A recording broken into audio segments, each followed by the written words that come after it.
Hello, this is Alex, and you are listening to English in Fluency. Welcome back to our channel, a place where we not only improve our English, but also learn how to improve our lives. I want you to think about a moment. Maybe it happened this morning, or perhaps yesterday. You had a clear goal. You knew exactly what you needed to do. Maybe it was to study English for 1 hour.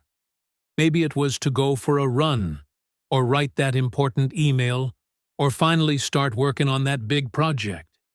You had the time. You had the ability. But then, something happened. Or rather, nothing happened.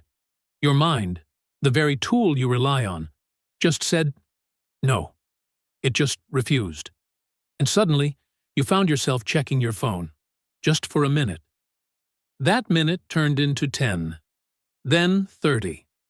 Or you found yourself watching just one more video, and then another, and another. Or maybe you suddenly felt an overwhelming urge to clean the kitchen, to organize your desk, to do anything except the one thing you were supposed to do. You know this feeling, don't you? It's that heavy, sinking feeling in your stomach. It's the feeling of being stuck, of being a puppet pulled by strings you can't even see. It's the frustration of knowing you are capable of so much more, but you are trapped in a constant losing battle with your own impulses. You tell yourself, "I'll do it later. I'll do it when I feel more motivated. I just need a short break." But later turns into tomorrow, and tomorrow turns into next week. And all the while, that task sits in the back of your mind, growing bigger and more stressful, and the guilt builds up, making it even harder to start. It feels like your own mind is your worst enemy. If this sounds familiar, if you have ever felt this way, I want you to take a deep breath and know that you are not alone. This is not a sign that you are weak or lazy or a failure. It is a sign that you are human, and you are fighting the same battle we all fight. But today, we are going to talk about the solution. We are going to learn how to win that battle. Today, we are going to explore one of the most powerful, life-changing skills you can ever learn: how to discipline your mind. We will learn what mental discipline truly is, and why it is not the prison you think it is, but the key to your freedom. We will learn how this skill is powered by one essential fuel: the power of a clear goal. And I am going to share a motivational story with you, a story that I promise will change the way you look at hard work, boredom, and your own potential. This is not about force or punishment or becoming a robot. This is about learning to be your own best friend, your own guide. It is about becoming the person you truly want to be.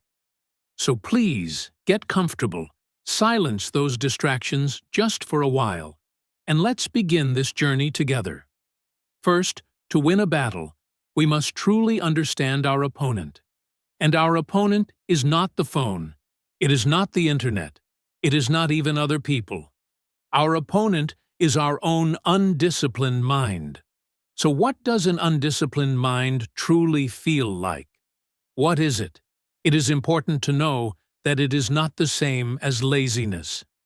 Laziness is genuinely not wanting to do something. You choose to rest and you feel fine about it. An undisciplined mind is a state of internal war. It is wanting to do something, knowing it is important, but being unable to make yourself do it. It is like having a wild horse inside your head. You are the rider, and you know the path you need to take. You want the horse to walk calmly and steadily down that path towards your goal. But the horse has other ideas. It is wild, and it is powerful. You pull the reins to go straight, but it pulls hard to the left because it sees some interesting-looking grass.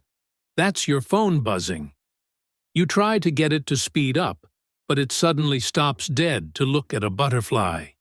That's a random memory popping into your head. You try to steer it away from a dangerous cliff, the endless scroll of social media, but it runs straight towards it, drawn by the excitement. You are on the horse, but you are not in control. You are just being taken for a ride. This wild horse is your attention, and in our modern world, everything is designed to steal it. Our phones, our computers, our entire digital lives are built by very smart people, whose job it is to make it impossible for you to stay focused. Every notification, every buzz, every like, every red dot is a tiny rope pulling your horse in a different direction. They are designed to give your brain a tiny, tiny hit of a chemical called dopamine, a pleasure chemical. Your brain loves this. It's like giving a child a tiny piece of candy, over and over. Check your email. Here's some candy. Look at this new photo. Here's some candy. Someone replied to your comment. Here's some candy. Now, you sit down to do the real work. You sit down to study your English vocabulary list. This is not candy. This is hard. It requires effort. Your brain doesn't get an immediate reward. So, after 2 minutes, your brain, which is now addicted to the easy candy, screams, "Where is the candy? This is boring. This is hard. Let's go back to the place that gives us candy." And so, your hand, almost without your permission, reaches for the phone. You tell yourself, "Just for 1 minute. I'll just check for 1 minute." We've all said it. But it is never 1 minute, is it? An hour later, you look up from the screen. Your eyes are tired, and you feel that terrible, cold, sinking feeling. Guilt, frustration, and even worse, a feeling of self-disgust. Why did I do that? I am so weak. This lack of mental discipline is not a small problem.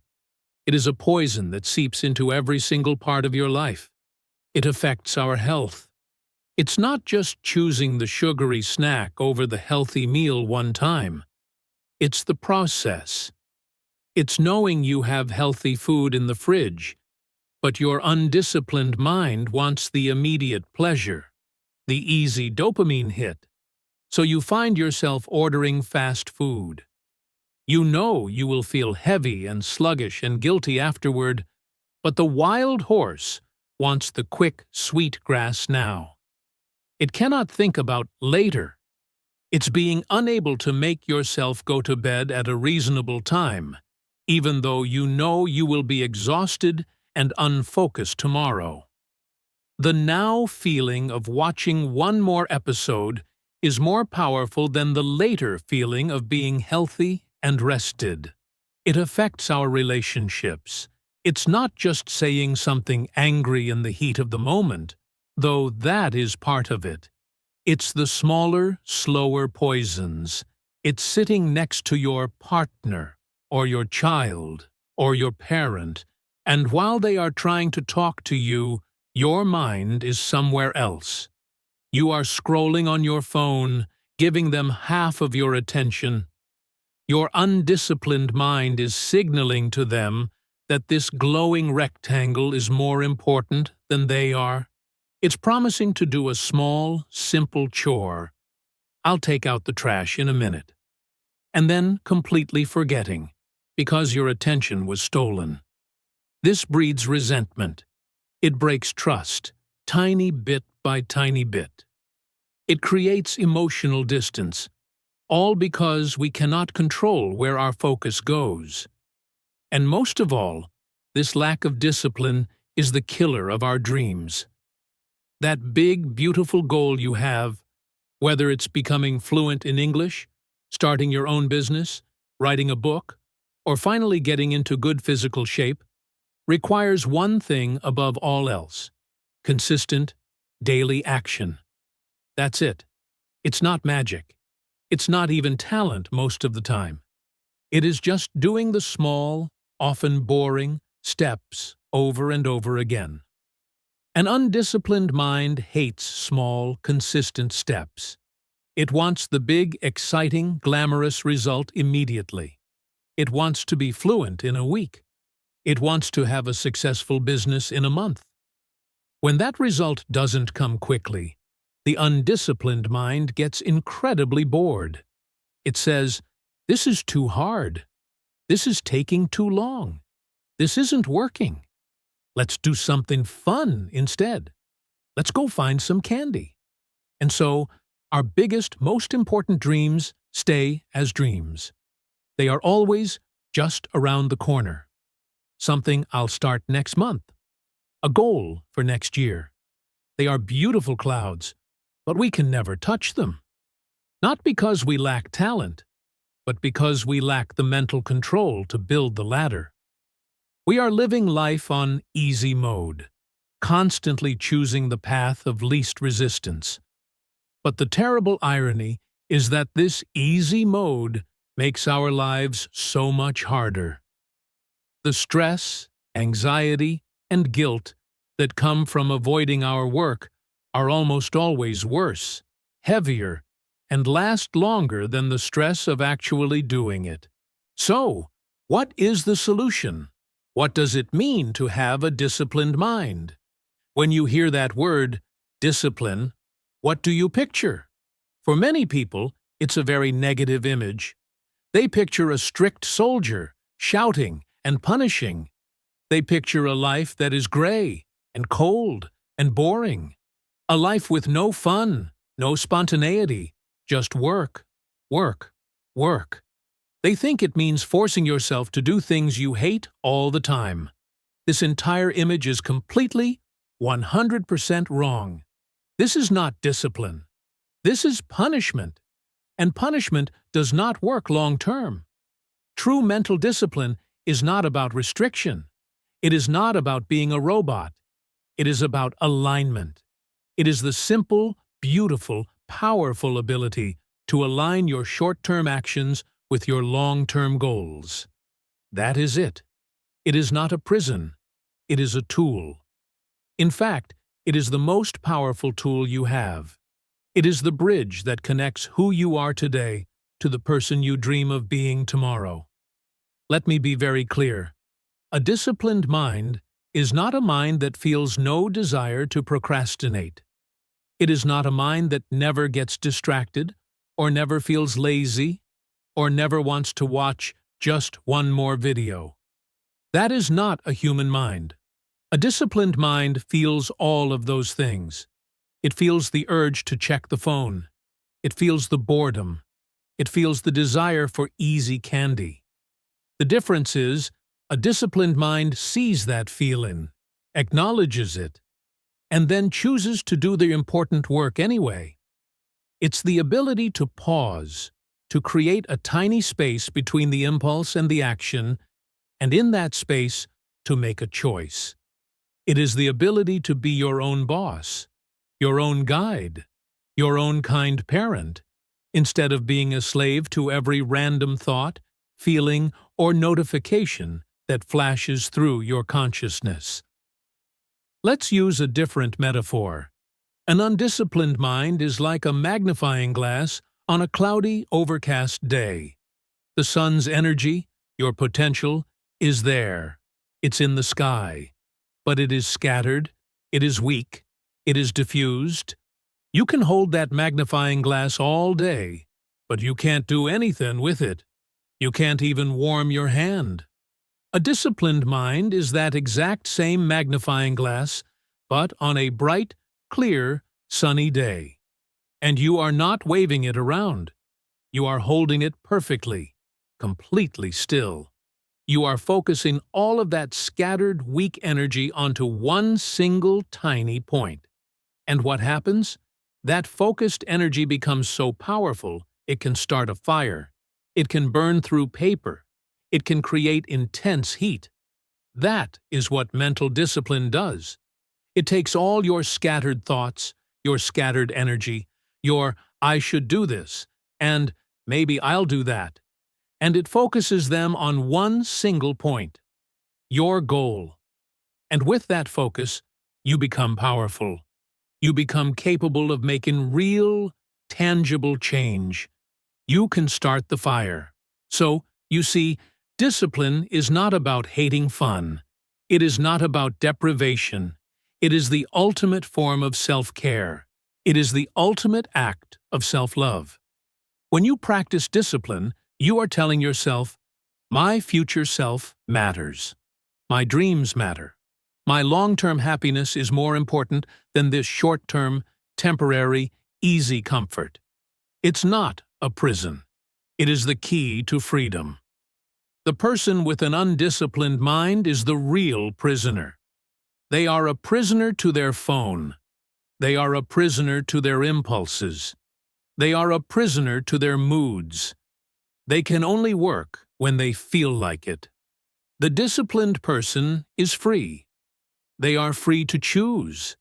They are free to act despite their feelings. They are free to build the life they want, not just accept the life their impulses give them. Okay, so how do we build this? It sounds wonderful, but how do we go from the wild, candy-addicted horse to the powerful, focused magnifying glass? It can feel like an impossible jump, but it's not. It is a skill. And like any skill, like learning English or playing the guitar, it is built with small, consistent practice. The first step, the absolute foundation of all mental discipline, is awareness. We can call this mindfulness. You cannot control the wild horse if you don't even realize you are riding it. You cannot focus the magnifying glass if you don't realize you are waving it around. You must first learn to simply observe your own mind, without judgment. You have to become a scientist of your own thoughts. Throughout your day, I want you to start this simple practice. Just start noticing.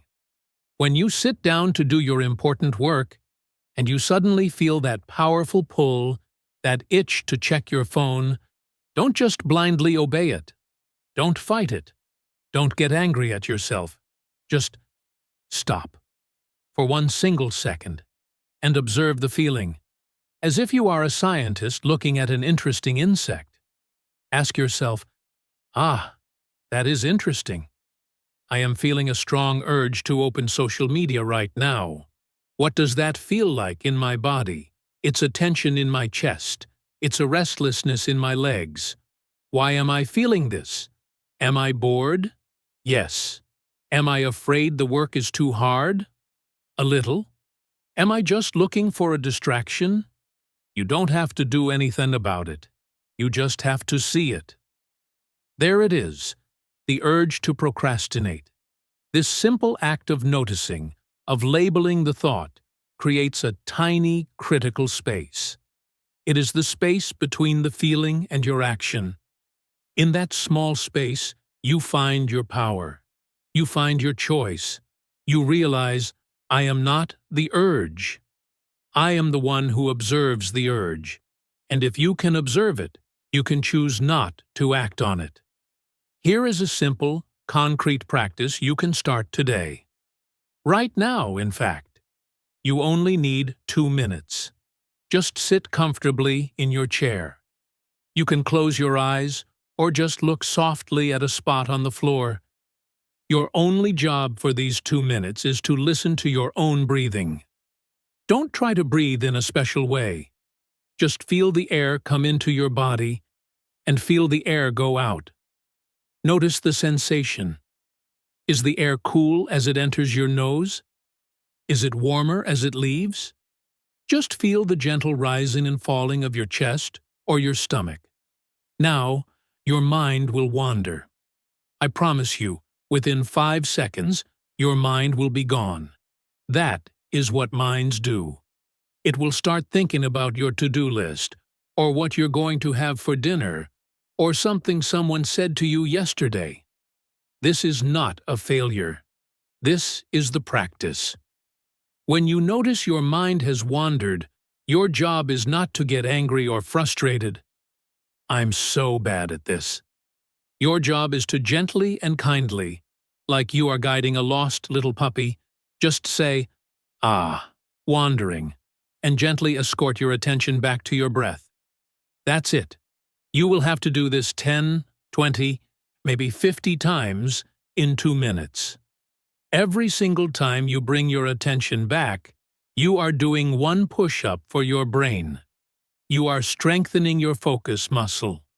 You are practicing the art of choosing what you pay attention to. This is the very beginning of discipline. Do this for just 2 minutes every single day, and I promise you, you will become profoundly more aware of your own thoughts. Once you have this basic awareness, the next step is to make the hard things easier to start. Our undisciplined mind, our wild horse, hates big, scary, overwhelming tasks.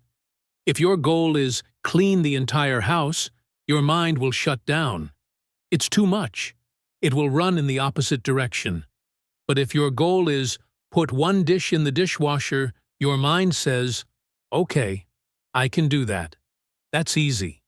It's not a big deal." This is the secret.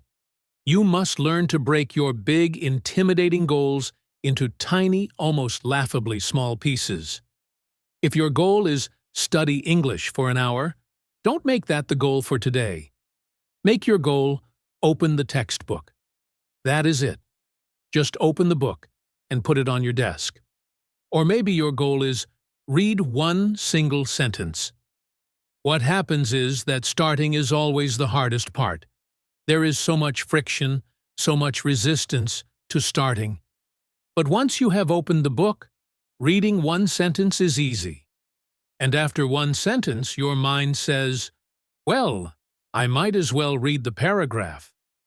And after one paragraph, "Well, I'm already here. I'll read the whole page." This is called the domino effect. The smallest action can knock over a slightly bigger one, which knocks over a bigger one. Discipline is not built with giant, heroic leaps. It is built by lining up tiny, tiny dominoes and just tapping the first one. Here is another tool, the 2-minute rule. It's very simple. If you see a task that needs to be done, and you know it will take less than 2 minutes to complete, you must do it immediately. Right now. Don't put it on a list. Don't say, "I'll do it later." If it's taking that one dish to the kitchen, do it now. If it's hanging up your coat, do it now. If it's replying to a simple email, do it now. This does 2 things. First, it stops all those tiny, unfinished tasks from cluttering up your mind and draining your energy. Second, and more importantly, it builds the habit of action. It trains your brain to be a doer, not a laterer.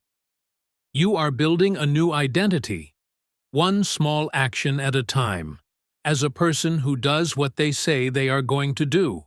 Another powerful practical tool for discipline is to control your environment. It is so much easier to have a disciplined mind if you are not in a distracting place. You are not weak if you are tempted by cookies on your desk. You are human. The intelligent, disciplined person doesn't fight that temptation all day. They remove it. They set themselves up to win. If you are trying to eat healthy food, don't keep junk food in your house. Make it hard to do the wrong thing. If you are trying to study, do not leave your phone on the desk right next to you, buzzing and lighting up. That is sabotage. Put it in another room. Put it on silent. Make it inconvenient to check it. By contrast, make it easy to do the right thing. Leave your English textbook open on your desk before you go to bed. Put your running shoes right by the door. This isn't weakness, it's strategy. You are being a good architect for your own habits.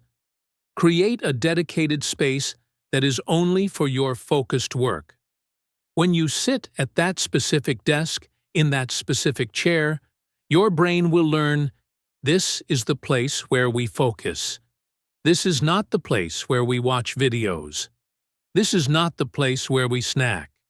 This is the place where we work. You are creating a powerful trigger for good behavior. You are making discipline the path of least resistance.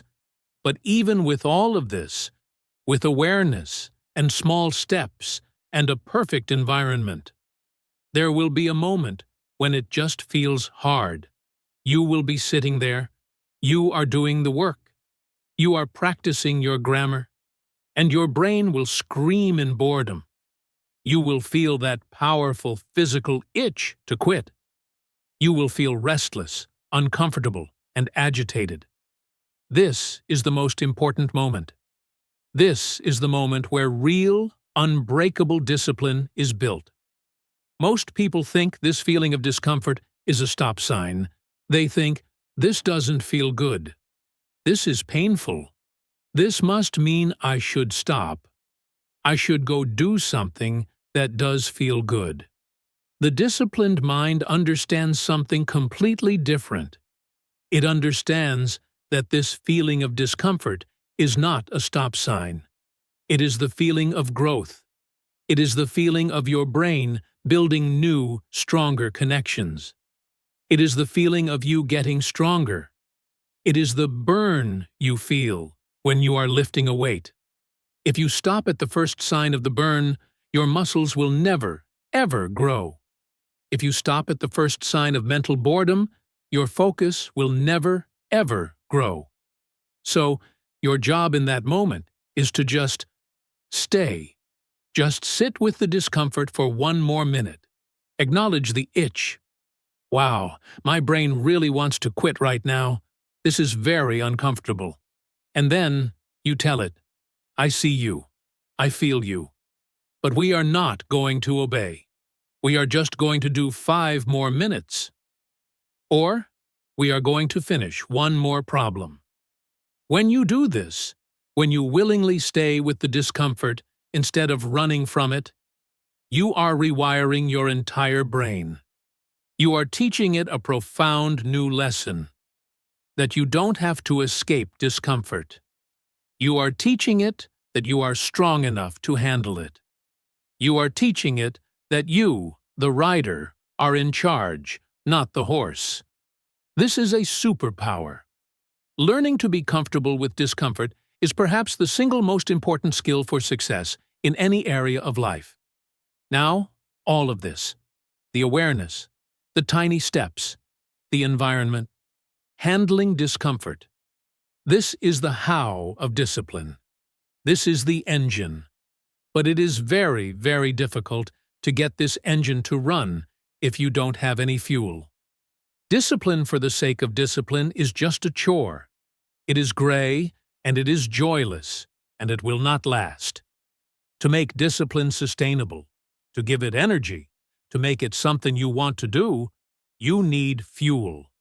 And that fuel is the second crucial part of our topic today, the power of a clear goal.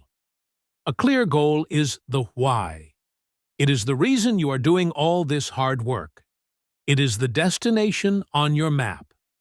Discipline is the car. You need the car to get there. But the goal is the place you are driving to. You wouldn't just get in your car and start driving randomly for hours, wasting gas and energy, with no destination. You drive because you want to get somewhere. The problem is that most people have very unclear goals. They have vague wishes. A vague goal is, I want to be better at English. Or, I want to be healthy. Or, I want to be successful. Or, I want to be rich. These are not goals.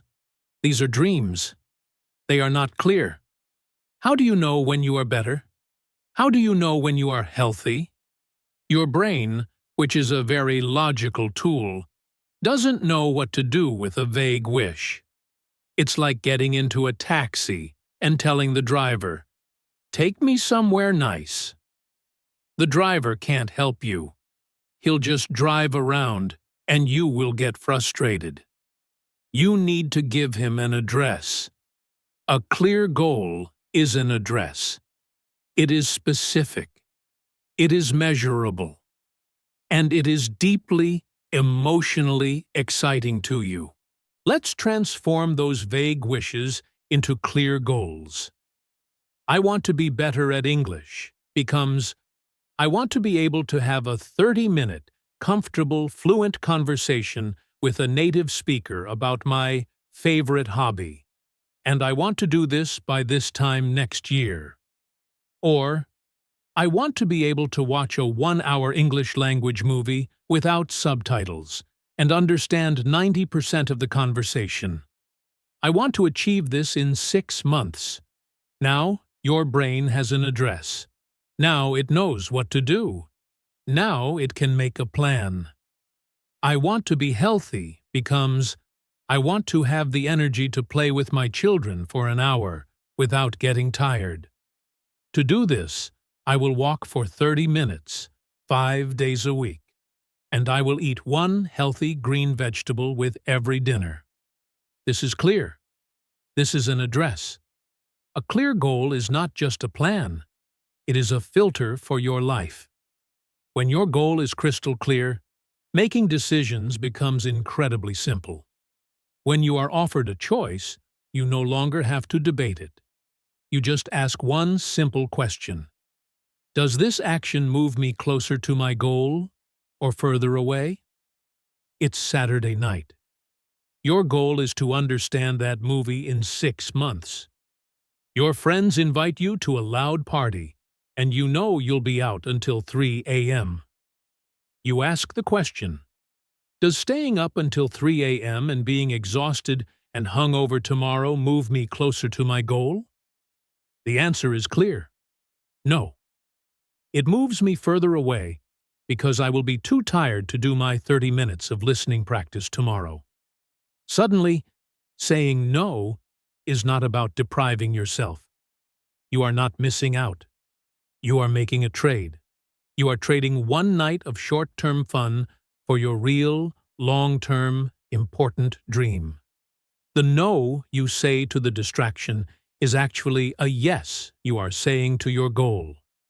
This clarity gives you power.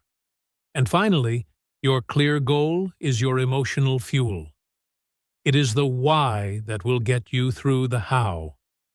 When you are sitting there, doing the hard, boring work, when you are practicing your sandpaper, when you are studying that boring grammar rule and your brain hurts and you feel that itch to quit, this is when you use your goal. You close your eyes for 30 seconds. You visualize the goal. You don't just think about it, you feel it. You see yourself sitting on a sofa, watching that movie. You can hear the dialogue. You are understanding it. You can feel the smile on your face. You can feel the pride, the joy, the freedom of finally understanding. You make that feeling real in your mind. And that feeling, that why, is your fire. It is the fuel that will burn away the temporary discomfort of the moment. The goal pulls you forward, so the discipline, the how, doesn't have to be such a hard push. Discipline is hard, yes. But you know what is harder? Living a life filled with regret. Living a life where you are in the exact same place 5 years from now, 10 years from now, still wishing you had started. The pain of discipline is temporary. It lasts an hour. It lasts a day. The pain of regret can last a lifetime. Your clear goal is your shield against the pain of regret. So, you have the how, which is discipline, and you have the why, which is the goal.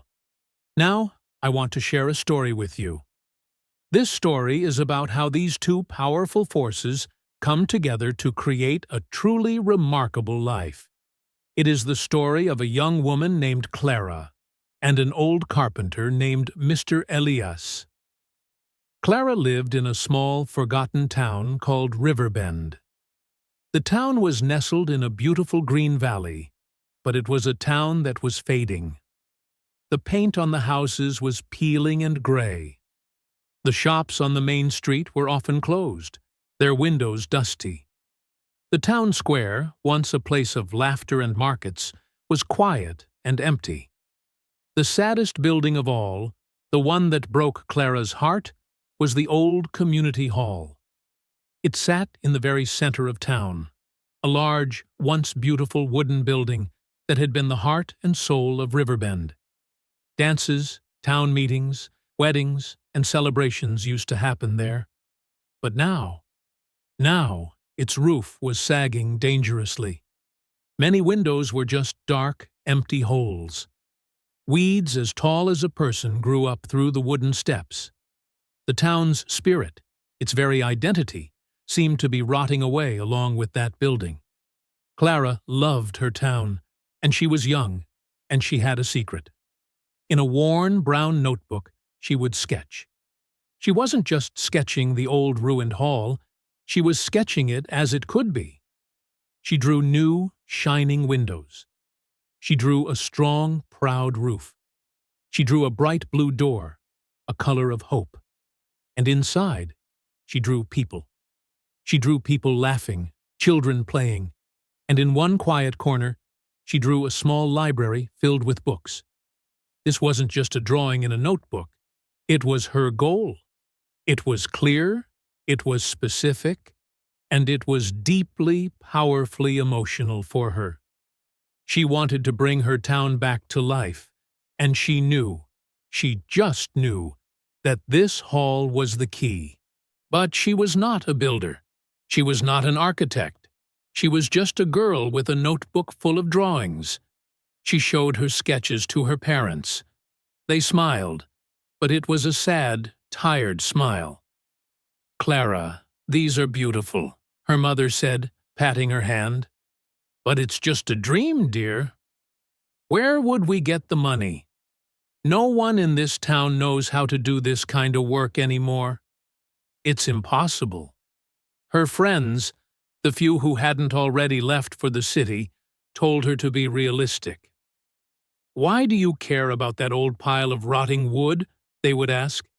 "It's a lost cause, just like this whole town. Let's go to the city. There's nothing for us here." Clara felt crushed. The goal in her heart was so big, and she felt so small. Her mind, just like ours, was undisciplined. She would spend hours sitting on the bench across from the hall, dreaming. She would imagine the opening day, the music, the laughter. But she didn't know what to do.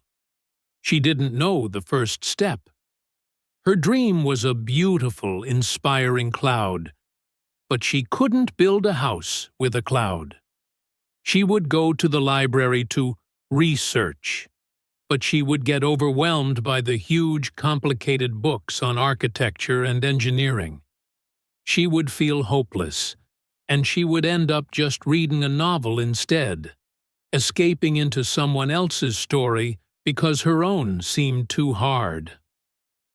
One hot afternoon, she was sitting on that bench, sketching and feeling that familiar wave of hopelessness. An old man, Mr. Elias, the town's last carpenter, came and sat down on the other end of the bench. He was a quiet man, with hands that looked like they were carved from old wood themselves, rough, stained, and strong. He didn't say anything for a long, long time. He just watched her draw. Clara felt a little embarrassed, but she kept sketching. Finally, he spoke. His voice was low and gravelly, like stones moving. "You draw what is not there," he said. Clara was startled. She looked up and nodded. I want to fix it. I want to rebuild it." Mr. Elias looked at the ruined hall, squinting his eyes, and then looked back at her notebook. "A goal is good," he said, tapping the notebook. "It is the blueprint. But a blueprint is not a house. A house is built with wood, and nails, and sweat. And most of all, it is built with focus." Clara didn't understand. "I am focused," she said, a little defensively. "I think about it all the time. I dream about it every night." Mr. Elias chuckled. a dry, soft sound. No, child. You are dreaming. Dreaming is easy. It is comfortable. It is the candy. Focus is hard. It is uncomfortable. Come to my workshop tomorrow morning, if you are serious. Clara was confused and a little insulted, but the next day, her curiosity and her desperation made her go. The workshop was at the back of his small house, and it smelled of sawdust and varnish and old, good wood. Mr. Elias didn't greet her. He just pointed to a pile of rough, splintery wooden planks in the corner. Your goal, he said, is to build a hall. A big, complicated thing. Then he handed her one small, rough, ugly plank of wood, about the length of her arm, and he handed her a small square of sandpaper. Your first task is this. Make this plank smooth. Not just a little smooth as glass. Clara was stunned. Sandpaper? You want me to sand this tiny piece of wood? I want to build a hall. I want to learn architecture. How is this going to help? This is pointless. Mr. Elias's eyes were not angry, but they were as firm as a rock. You want to control a big, complicated project? First, you must learn to control your own mind. Your mind is like this wood, rough, full of splinters, and wandering in every direction. The sandpaper is discipline. It is the boring, uncomfortable work. Now, begin. And you must not stop until it is as smooth as glass. And while you work, you must think only of the wood, not the hall, not your friends, not your dreams, just the wood. Clara felt angry. She felt like he was mocking her, but she had nowhere else to go. So she began to sand, back and forth, back and forth. It was the most boring, frustrating, and painful work she had ever done. Her arms started to ache after just 10 minutes. Her fingers hurt, and her mind screamed at her. This is so stupid. This old man is crazy. This won't help me build anything. I'm wasting my time. I should be at the library, reading. I should be sketching. She looked up, ready to quit, ready to throw the wood at him. But Mr. Elias was at his own workbench across the room, planing a long piece of wood, his movements slow, steady, and completely focused. He wasn't even looking at her. She felt a strange pang of shame. So she kept sanding, back and forth. Her mind wandered 1,000 times. She thought about what her friends were doing. She thought about lunch.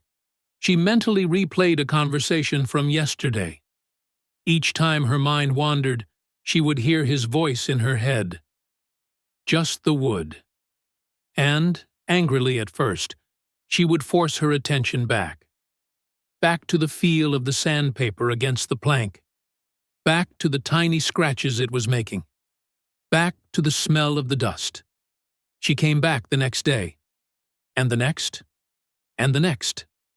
For an entire week, her only job was to sand that one single piece of wood. It was a war.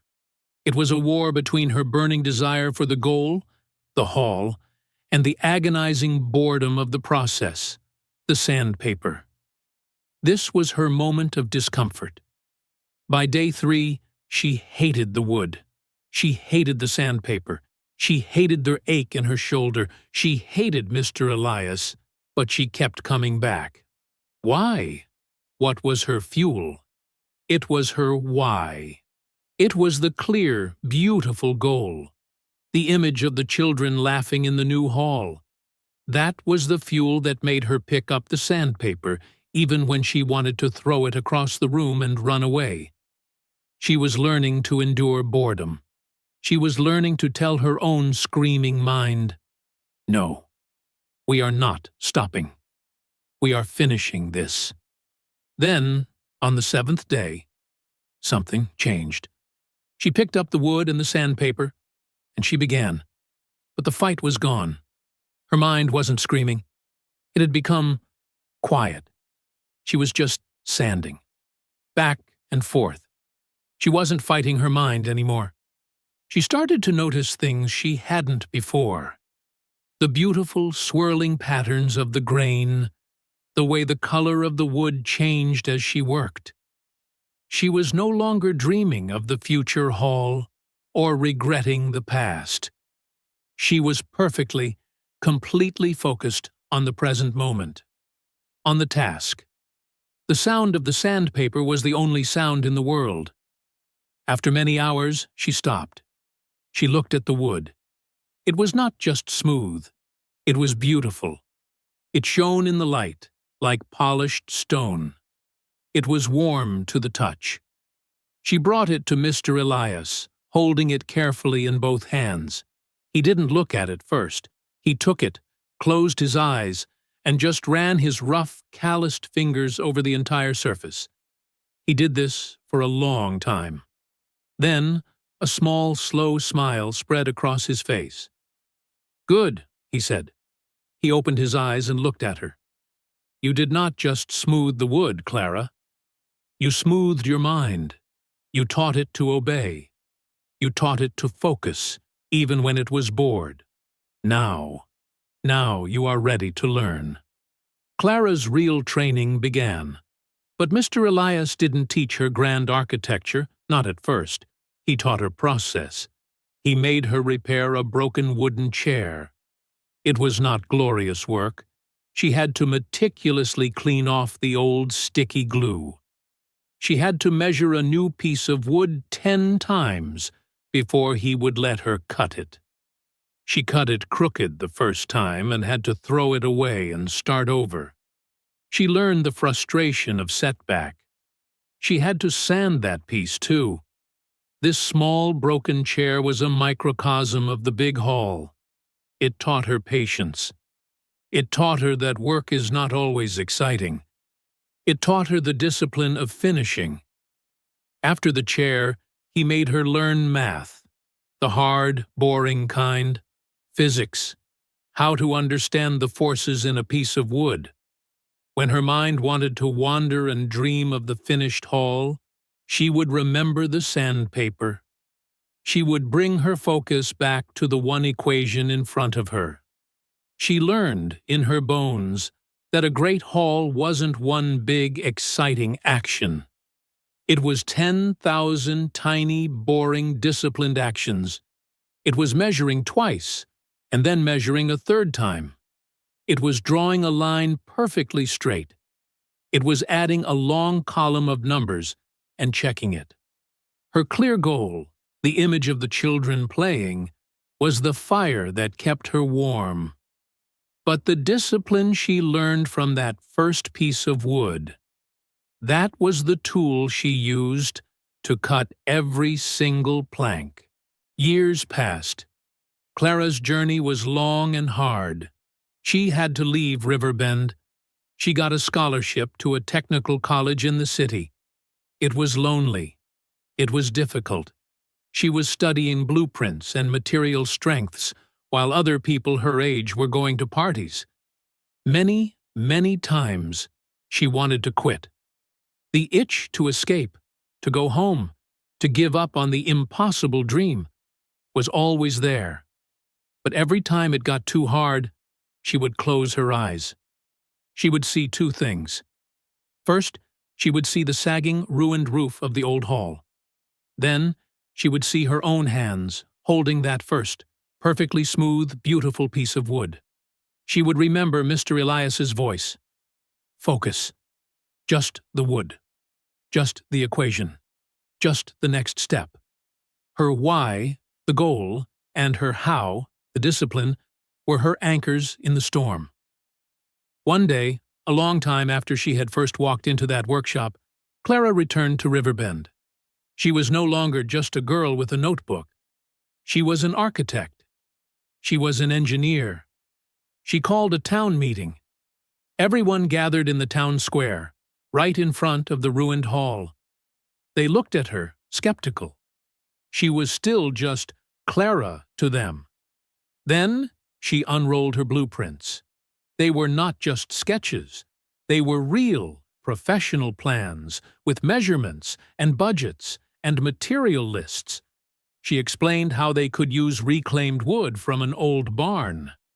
She explained how the town could volunteer, and she had a schedule for them.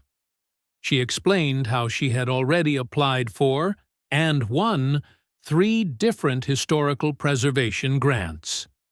She spoke with a new confidence. It was not the loud, brittle confidence of a dreamer. It was the quiet, solid, unshakable confidence of someone who had done the work. The town, inspired by her clarity and her new, disciplined energy, agreed. The project began. It was a long, hard year. It was not a magic montage. It was just work. Mr. Elias, now very old, sat in a chair supervising the volunteers, his old eyes still sharp. Clara was there every single day, from sunrise to sunset. She was not just directing. She was working, lifting, measuring, and cutting. She was there when setbacks happened. A big summer storm came and ruined a part of the new roof. The volunteers were devastated. Their spirits broke. They wanted to quit. Clara felt a moment of pure despair. She went to Mr. Elias, her eyes full of tears. "It's ruined. They won't come back. It's too hard." Mr. Elias didn't say anything.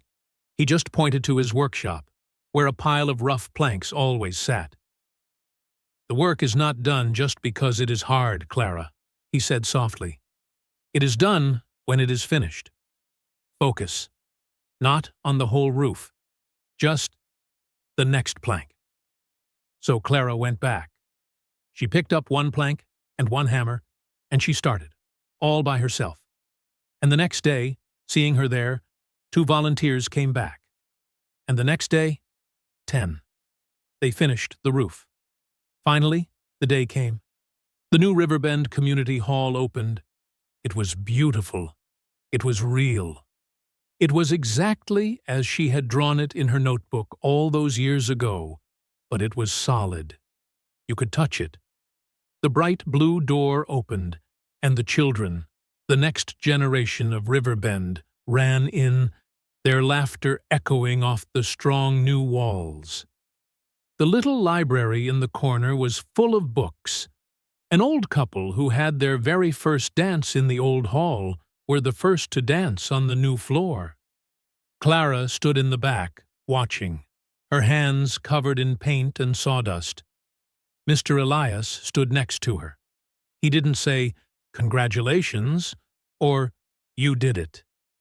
He just reached into his pocket and placed something in her hand. It was that first piece of wood she had sanded, the one as smooth as glass. He just nodded, once, and Clara cried. They were not tears of sadness or frustration. They were tears of completion. She had done it. She had not just rebuilt a building. She had rebuilt her town. She had rebuilt herself. Let's think about Clara's story. What is the lesson for us? It is so simple and so profound. Clara had a clear goal. It wasn't just, "I want to help my town." It was, "I want to rebuild this hall with this blue door and this library." It was specific, and it was deeply emotional. This was her why. This was her fuel. It was the fire that started her engine. But fuel, as we said, is useless without an engine. The engine was discipline. Her mind, at first, was undisciplined, just like ours. It wanted to dream. It wanted to escape the hard parts. It was overwhelmed. Mr. Elias, the wise mentor, knew this. He didn't teach her architecture first. He didn't give her a book. He taught her focus. He gave her the sandpaper. That one piece of wood was her training ground. It was her 2-minute meditation. It was her break the task down into tiny pieces exercise. It was her sitting with discomfort practice, all in one. Sanding that wood was boring. Studying math was boring. Repairing that chair was frustrating. Just like for us, Practicing English grammar is boring sometimes. Exercising when you are tired is uncomfortable. Eating a salad when you crave a pizza is hard. This is the sandpaper of our lives. We all have sandpaper. Your sandpaper is that task, that one small, boring task that you know you need to do, but you keep avoiding. Clara's success was not a miracle. It was not magic. It was the simple, repeatable, powerful combination of a burning why, her goal, and a trained how, her discipline. The goal pointed her in the right direction, like a compass. But the discipline was what made her walk in that direction, step by boring step, day by day, plank by plank, until she arrived. So, I want to leave you with two questions today. Two very important questions. First, what is your community hall? What is your clear, specific, emotional goal? Maybe it's not a building. Maybe it's having that fluent 30-minute English conversation with a new friend and feeling the joy of connection. Maybe it's getting a new job, a specific job that allows you to support your family and feel proud. Maybe it's running a 5-kilometer race without stopping and feeling the strength in your own body. Your hall might be hidden. It might be that dream you are afraid to even want. That thing you keep telling yourself is unrealistic or impossible. I want you to take 30 minutes today or this week with a pen and a piece of paper and dream. No limits, no buts. What would you do if you knew you could not fail? Get specific. See it. Feel it. That is your why. That is your community hall. Second, and just as important, what is your sandpaper? Right now, what is the small, boring, uncomfortable task that you have been avoiding, that you know is the first step? What is that one thing on your to-do list that your eyes just scrolled past? Is it studying your vocabulary list for just 10 minutes? Is it putting on your running shoes and just walking out the front door? Is it opening the blank document for your project and just writing one sentence? You know what it is. I want you to understand that your entire goal, your entire community hall, is hidden inside that one, boring, first step. Your challenge is to face that sandpaper. Don't think about the finished hall. That's overwhelming. Just focus on the wood. Just do that one tiny, boring task. When your mind screams to stop, just acknowledge it and gently bring your focus back. Just like Clara. Because when you learn to smooth that small piece of wood, you are teaching your mind how to build a palace. You are teaching yourself that you are not a dreamer. You are a builder. You are a person who finishes what they start. The power of a disciplined mind is not that you will feel motivated every single day. You will not. Motivation is a feeling, an emotion. And feelings come and go like the weather. You cannot build a life on the weather. Discipline is a system. It is a habit. It is a choice. And it is a choice you can start making. Not tomorrow, not next week, but today. Right now. You don't need to change your whole life in one day. That is not how it works. Just start with 2 minutes of mindfulness. Just start by opening the book. Just start by sanding one small, splintery piece of wood. That is where the entire journey begins. Thank you so much for spending this time with me today, here on English in Fluency. I hope this discussion and Clara's story have given you some inspiration, but more importantly, I hope they have given you a practical, actionable path forward. Building a disciplined mind is the hardest work you will ever do, and it is, without question, the most rewarding. It is the key that unlocks everything else you want in life. You have the goal. You know what the sandpaper is. All you have to do is begin. We love making these lessons for you, and we can only continue to grow and make more if we have your support. If you found this lesson helpful, if it made you think, please show your support by giving this video a like. It truly helps our channel, and it tells us that you enjoy this kind of deep dive topic. And if you haven't already, please be sure to subscribe to English in Fluency and click that little notification bell so you never miss a new lesson. We have so much more to share with you.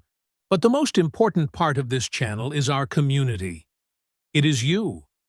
I don't want you to just listen to this and walk away. I want you to commit. In the comments below, please share your answers with us. What is your clear goal? What is your community haul? Writing it down is an action. It makes it real. And, if you feel comfortable, what is your sandpaper? What is the one small, boring task that you will commit to doing today or tomorrow? When you write it down, you are making a promise to yourself and to our community. We are all here together. We are all holding our own piece of sandpaper. Let's do it together. Share your goal, and then go do that one tiny thing. You can even come back and write a new comment. I did it. Let's inspire each other. Let's hold each other accountable. Let's build our halls together. Thank you again for listening. This is Alex from English in Fluency. Keep practicing, stay focused, and I will see you in the next lesson.